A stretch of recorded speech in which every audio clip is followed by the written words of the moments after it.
Hi, I'm Senator Terri Bonoff coming to you from the Capitol with another weekly update. So this week the big news is that the governor released his budget.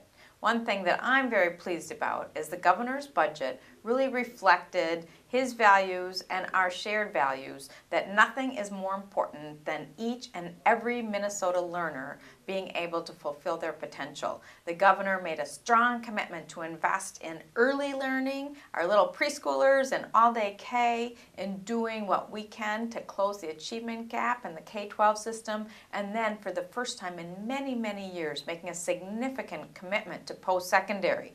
Now you might ask, in these tough budget times, how are we going to pay for all that? Well, that's of course where the real crux of this issue lies, and that is, how are we going to pay for it? The governor set forward some ideas about how to do just that. He said this is a starting point, not an ending point. I take the governor at his word, and that's how I view it. So some of the things in the governor's proposal, I say, you know what, that's an important way to move forward, to try and have a more stable funding stream for all the services the state provides.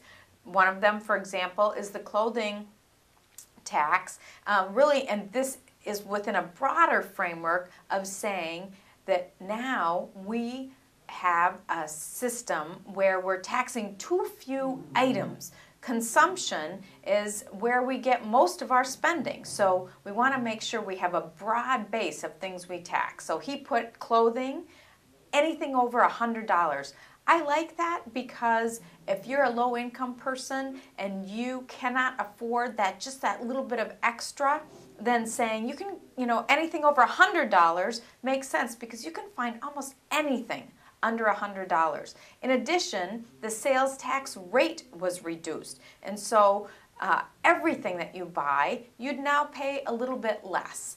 That, I think, is a good thing. Another thing is consumer services were added. So for example, if you go get your hair cut, or you have a cleaning service or lawn mowing service, whatever it is, that's now part of the whole overall revenue stream of taxable things. Yet the governor also included, to my surprise, business-to-business services. So for example, law firms, accounting firms, advertising firms, public relation firms.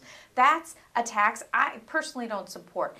I think that it's a hidden tax to consumers, that it will make us less competitive in the business environment and put additional burden on everyday working people. So I don't support that.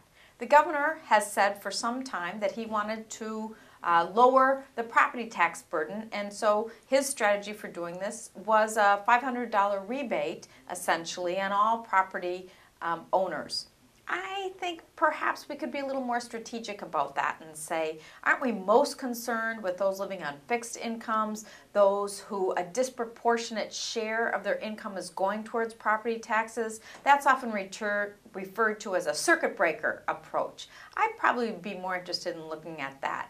And then finally, the governor has been very clear that he was going to do a fourth tier increase. I've never been for that, and I continue to not be for that. I am committed to a conversation around the state of a we.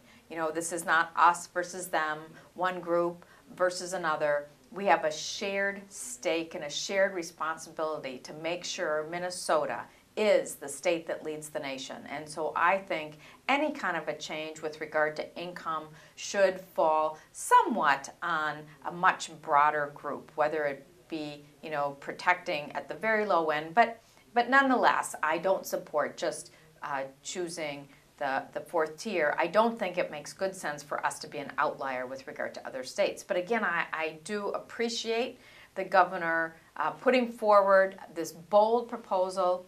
I welcome conversations from you, hearing where you stand on it, and I do, in fact, trust Governor at his word that it was a first step and not a last step. So thanks very much for tuning in, and I look forward to future discussions.